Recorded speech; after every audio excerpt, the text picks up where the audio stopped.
The flight incident. Her phone buzzed once, then again. The third time it was a video, her husband kissing someone else in the hospital where their baby had just died. But that wasn't what shook her to her core right now. Instead, it was the sharp crack echoing through the cramped airplane cabin, the gasps, and then a sudden slap. The man in the aisle seat, his face twisted with anger, had just slapped the boy next to him. The boy's cheek flushed red instantly. His eyes widened with shock and hurt. No one spoke. The flight attendants froze, unsure how to react. Then the boy's mother, sitting just across the aisle, bit her lip, tears welling up, her hands trembling as she gripped the armrest. The racist man turned, eyes wild, shouting venomous words in a language nobody on the plane could understand, but heavy with hate. Passengers shifted uncomfortably, some clutching their phones, ready to record. But the tension hung thick, like a storm about to break. And then, seconds later, a stranger stood up. He was quiet before, wearing a simple blue jacket and a tired face, but now his eyes blazed with a fierce determination. "I won't let this happen," the stranger said softly but firmly. The entire cabin seemed to hold its breath. What happened next changed everything.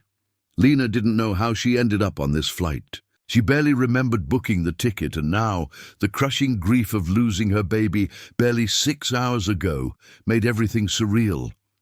She sat by the window, gripping her phone, the video still playing. Her husband's betrayal, exposing wounds she didn't think could get worse. But even with that heartbreak, what just happened right in front of her made her forget for a moment the pain inside, that slap. It wasn't just a slap, it was the explosion of years of hatred, prejudice, and fear, and Lena knew the boy next to that angry man would never forget. The boy, around 10 years old, small for his age, stared wide-eyed at the man who had hit him. He'd been quietly reading a book, earbuds in, lost in his own world, until the man suddenly snapped. Lena noticed how the boy's lips trembled as he tried to hold back tears. The stranger, now standing in the aisle, slowly approached the angry man. "Sir," he said calmly, "this isn't how we treat each other," the racist man scoffed. "Mind your business," he spat, but the stranger didn't back down. He moved closer, his voice firm but controlled. "This child didn't do anything wrong. You should be ashamed." A murmur spread through the passengers. Some whispered in support, others looked away, uncomfortable. The man's face turned red with fury, but before he could say anything, the stranger reached out and gently helped a boy to his feet. "Let's get you somewhere safe," he said. The boy hesitated, then nodded. The mother finally found her voice, choking out, "Thank you." The stranger smiled faintly, but Lena's heart pounded. She wanted to ask, who was this man? Why did he suddenly care? And what would happen next? As the plane cruised at 35,000 feet, the tension didn't fade. Passengers whispered and stared. Lena's mind raced. She thought of her husband's betrayal, the lonely hospital room where she had held her lifeless baby for the last time. She thought of the boy's mother, tears streaming quietly as she wiped her son's cheek. She thought of the stranger who stood firm, the only person brave enough to face hate without flinching. Suddenly the lights flickered. A crackle came from the overhead speakers. "Ladies and gentlemen," the captain's voice was calm but serious, "we've experienced a technical issue and will be making an emergency landing. Please remain seated." The murmurs grew louder, fear mixed with confusion, and then a scream from the back of the plane. Lena's breath caught. She turned toward the sound. A woman was shouting, pointing toward the rear. Someone was on the floor. Unconscious, the stranger, the man who had stood for the boy, rushed to the scene. Lena followed, heart hammering. What was happening? Who was hurt? The cabin crew hurried over, but the woman kept yelling, "They're poisoned! Someone's poisoned!" The drinks. Shock rippled through the cabin. People looked at their cups in horror. Lena's hands shook. She remembered the bitter taste of the drink she'd sipped not long ago. Could it be? Panic set in. The stranger took charge. "Is anyone a doctor? Nurse? Help us!" A middle-aged man raised his hand. Lena watched as the stranger directed the crew to keep everyone calm, check drinks, and find out who else was affected. The boy's mother clutched her son, eyes wide with terror. Lena looked around and saw the racist man's angry glare had vanished. He sat quietly, pale and sweating.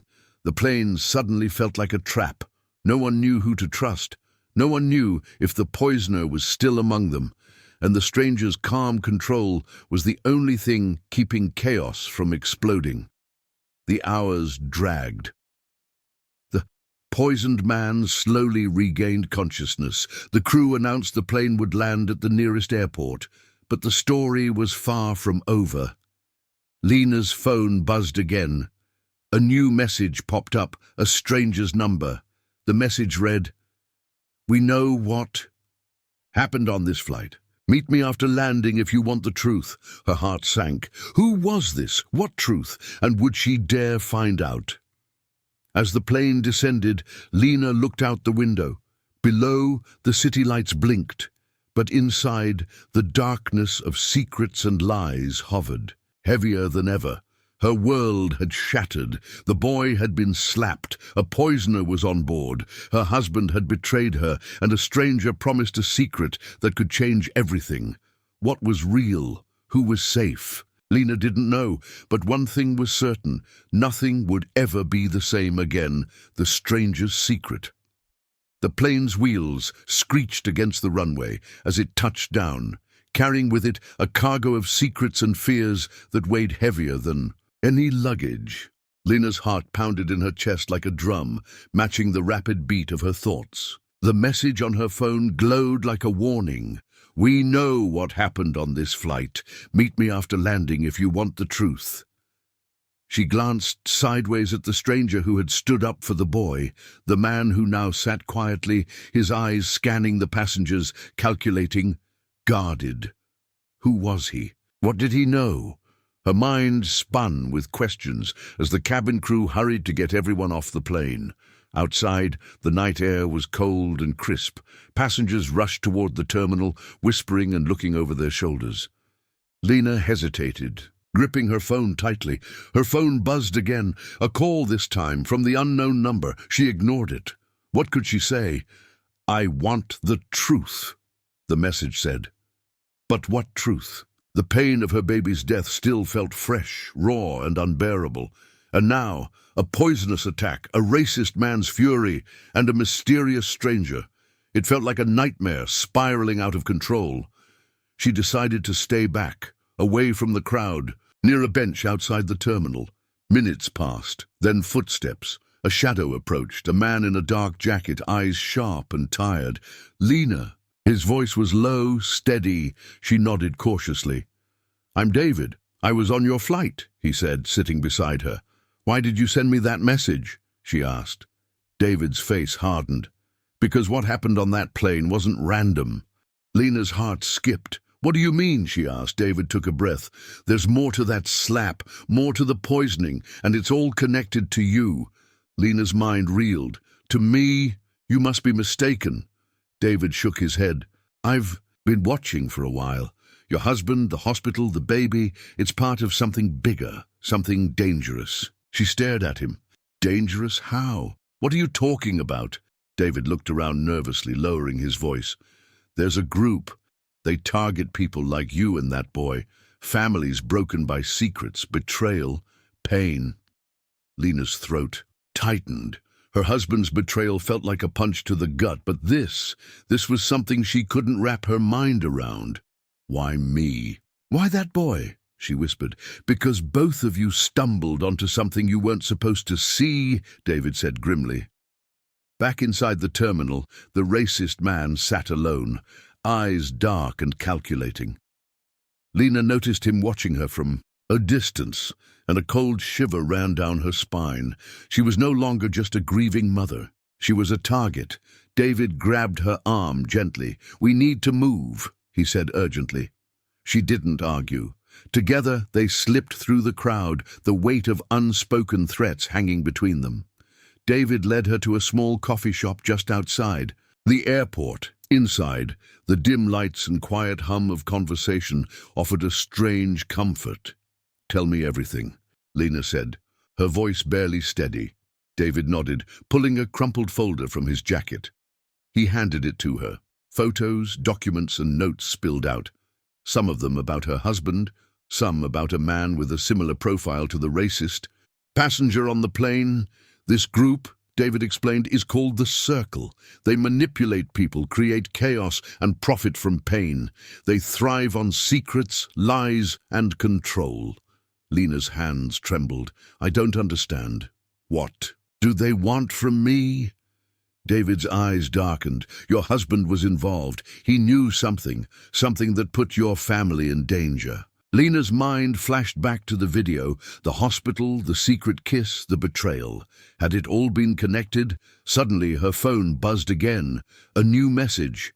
"They're watching. Don't trust anyone." Panic flared. David grabbed her hand. "We have to be careful. They've eyes everywhere." Outside, the boy's mother hurried through the terminal, clutching her son close. Tears streaked her face. She whispered to him, "We have to leave. Now." But a shadow followed them. The racist man, his face twisted in rage. The boy's mother froze, fear paralyzing her. But then, from behind, the stranger in the blue jacket appeared. "Leave them alone," he said quietly, but with steel in his voice. The racist man sneered. "This isn't over," he hissed, before disappearing into the crowd. Back at the coffee shop, Lena sat frozen, the weight of truth pressing down. David's voice pulled her back. "We have to expose the Circle. But first, you need to understand their power." He leaned in, voice low. "They're inside governments, hospitals, even airlines. The poisoning on the flight? A warning. A message." Lena felt bile rise. "What warning?" David swallowed hard. "To stay silent. To forget what you saw." Hours passed. Lena's grief, fear, and anger churned inside her. Her baby was gone. Her husband was a liar. And now she was caught in a web of lies bigger than she ever imagined. But beneath it all, a spark ignited. A fierce determination. She wouldn't let the Circle win. She wouldn't be a victim, not anymore. As dawn broke, Lena looked out the window of the small motel David had arranged. Her phone buzzed one last time, a final message. "Trust no one, not even yourself." She stared at it, a cold certainty settling. The real fight had just begun. Shadows of betrayal. The cold light of dawn seeped through the thin motel curtains, casting long shadows across the cracked walls. Lena sat on the edge of the bed, clutching her phone as if it were a lifeline. The message she'd received just hours before still echoed in her mind. "Trust no one, not even yourself." What did that even mean?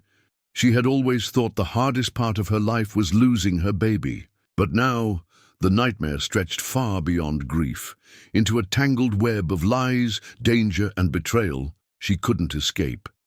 David was already awake, pacing near the window, his face grim. "Did you get any sleep?"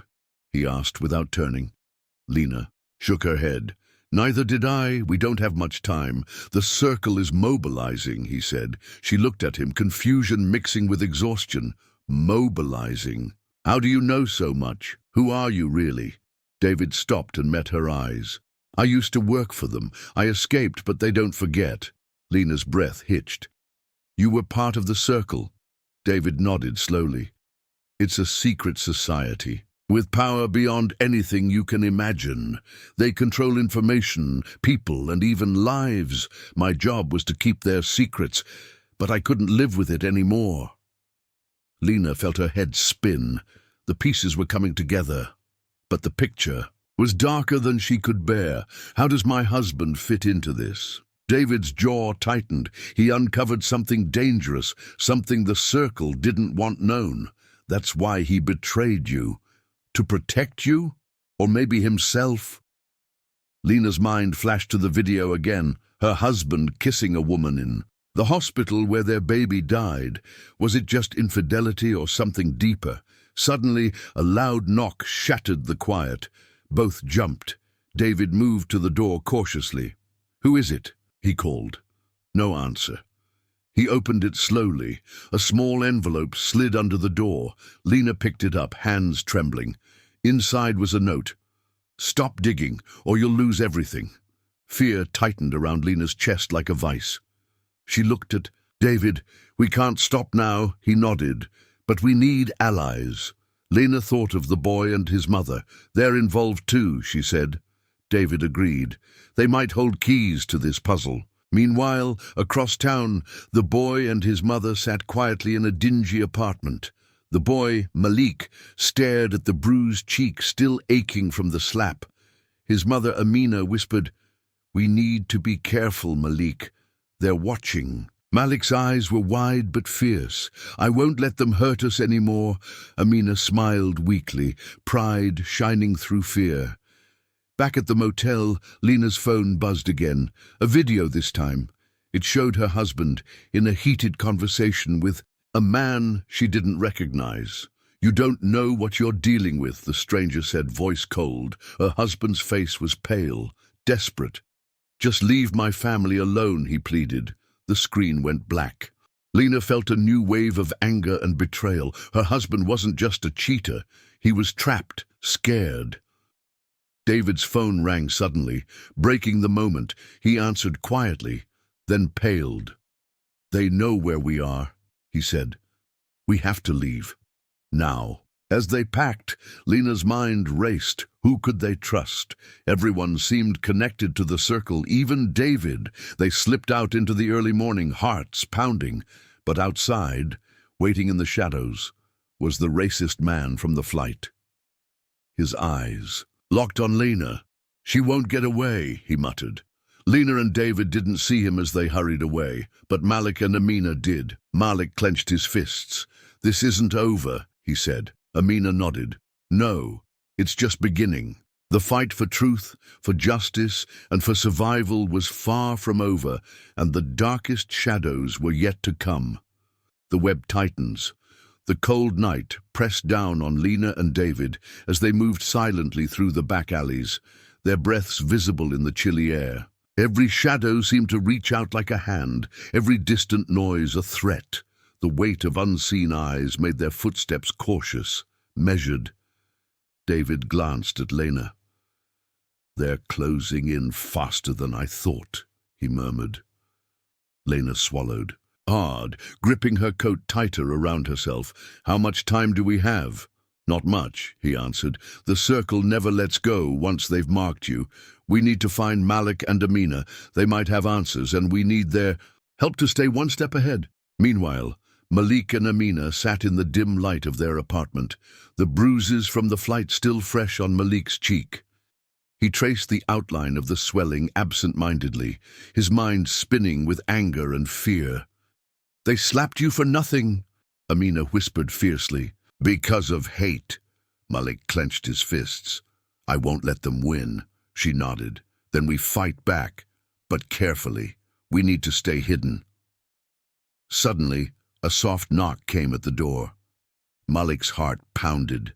He peeked through the curtain. Man stood there, face partly hidden beneath a hood. "David!" Lena's voice whispered from behind him. Lena stepped forward, relief and worry mixing in her eyes. "We don't have much time," David said urgently. "The circle is, after all, of us now." Amina's face went pale. "They've been watching us for months," she said. "We barely escaped the last time." Lena looked at Malik, who nodded silently. David unfolded a worn map, tracing a line. "There's a place, outside the city, an old safe house. We can lay low there, regroup." Amina bit her lip.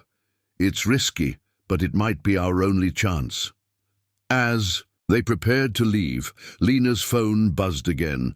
Another message. "You're running out of time. Stop or suffer the consequences." David cursed under his breath. "They know everything." Lena swallowed her fear. "We won't stop." The group slipped through the city, nerves taut. Every corner could hide danger. Every stranger could be a spy. David kept looking over his shoulder. At the safe house, a dilapidated building surrounded by thick woods, the four finally caught their breath. Inside, the air was stale but quiet. David lit a candle. "We need a plan," he said. "The Circle has agents everywhere. We must be smarter than them." Malik looked around, determination burning in his eyes. "We should expose them." Amina nodded. "But how?" David pulled out a USB drive. "I hacked into their database before I escaped. It's got files, names, operations, contacts." Lena's breath caught. "This could destroy them." David nodded. "If we get it to the right people." Suddenly, a loud crash outside shattered the tense silence. They rushed to the window. A black SUV screeched to a halt. Figures in dark clothing poured out, moving fast. "The Circle found us," David said grimly. Panic surged. "We have to move," Lena urged. David grabbed the USB and stuffed it into her pocket. They bolted through the back door into the forest, branches whipping their faces, hearts hammering. Hours later, breathless and scratched, they stopped near a small stream. Amina looked around, panic in her eyes. "We lost them. And for now—" Malik sat on a rock, exhaustion washing over him. Lena touched the USB in her pocket, hope and fear swirling. Back in the city, the racist man stood watching their safe house from a distance. His phone buzzed. A message. They escaped. Next time, no warnings. He smiled coldly. Lena lay awake that night, memories crashing. Her baby's tiny hands, her husband's betrayal, the slap on Malik's cheek, the poison on the plane, the secrets that kept tightening like a noose. She made a silent promise, no matter what she would fight, for truth, for justice, for healing, the betrayal within. The safe house was silent, except for the faint crackle of the candle's flame. Lena sat with her hands wrapped tightly around a mug of lukewarm tea, her eyes fixed on the flickering light. The USB drive burned like a secret weight in her pocket. She wasn't sure if hope was a luxury she could afford anymore.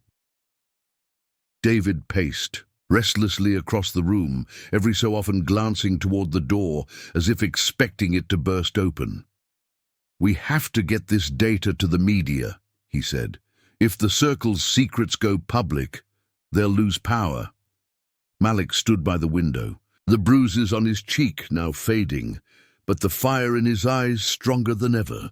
"We can't run forever," he said quietly. "We have to fight." Lena nodded, determination stealing her voice.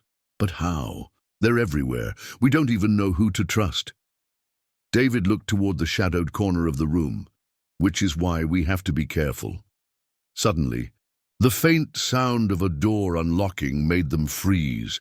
Before anyone could react, the door swung open. A man stepped inside, calm, smiling. "Looking for me?" he said. Lena's breath caught. It was her husband. He walked in slowly, eyes soft but unreadable. "I never wanted you to get hurt," he said quietly. David stepped forward, anger flashing. "Why did you betray her? Why the lies?" Her husband's, our face twisted with guilt. "There's more going on than you know," he said. Lena's heart hammered. "What? What don't you want me to know?" He sighed. "The Circle threatened me, said if I didn't cooperate, they'd come for you and the baby. I thought I was protecting you." Tears filled Lena's eyes. "By hiding the truth? By cheating on me?" He looked away. "I was scared. I still am." Malik stepped forward. "You're part of this? After everything, you're still on there." He sighed. Her husband shook his head. "No, I want to help you now. I have information." David narrowed his eyes. "Why should we trust you?" Her husband pulled a small envelope from his pocket. "Because this is proof. Names, plans, everything. The Circle doesn't want anyone to see." Lena took the envelope cautiously. Inside were documents and photos, enough to blow the hole. Operation wide open. Suddenly the phone rang. David answered. His face went pale. "They're here. They found us." Panic exploded. They scrambled to pack, but a heavy knock shook the door. The racist man from the flight stood outside, grinning. "Game's up." Lena's husband moved quickly. "I'll hold them off. You get out." David hesitated, but nodded. Malik grabbed Lena's hand. "Let's go." They slipped out through the back, hearts pounding. Behind them, the sounds of a fierce struggle echoed. Outside, the night was dark and cold. But Lena felt something new, hope. They had proof. They had a chance, and they had each other. But as they disappeared into the shadows, Lena's phone buzzed once more. A final message. "You were warned. This isn't over." Truth, healing, and new beginnings. The cold night air bit into Lena's skin as she and Malik crouched behind the thick underbrush. The city lights distant and blurry behind the trees. Every sound, the rustle of leaves, a distant siren, a car's engine, made her heart leap. But this time, beneath the fear, something steadied her. Hope. She glanced at Malik. His eyes, once wide with terror, now held fierce determination. "We can do this," he whispered. Lena nodded. "We have to." Back in the city, the chaos from the struggle at the safe house was settling. David and Lena's husband had bought them precious time, but the cost had been high. The police arrived moments later, responding to a neighbor's call about loud noises and a possible break-in. David handed over the envelope to the authorities, his voice steady. "This is everything, proof of the Circle's crimes. It's time the world knew." Days later, news broke. Headlines screamed about a secret society manipulating governments, businesses, and lives. Names once whispered in fear were exposed. The Circle was under investigation. Lena sat quietly in a small cafe, the morning sun casting gentle warmth through the window. She stared at her phone, a message from David blinking on the screen. "We did it. The truth is out." Her mind flashed back. The slap on Malik's cheek, the poison on the plane, the betrayals, the fear, but also the strangers who became allies, the courage to fight, the small moments of kindness. Malik sat beside her, now smiling without fear. His mother, Amina, was safe, rebuilding their lives far from the shadows. Lena's husband sat across from her, quieter now, remorse etched in every line of his face. He reached across the table, taking her hand. "I'm sorry for everything," he said softly. Lena looked at him, pain still there, but something deeper, forgiveness. "I don't know what the future holds," she replied, "but we start by being honest." That night, Lena stood alone on her balcony, the city lights twinkling like distant stars. Her baby's memory was a wound that might never fully heal. But she had learned something vital. Sometimes, losing everything forces you to find who you really are. She closed her eyes, breathing deeply. The nightmare was over. A new chapter had begun. The end.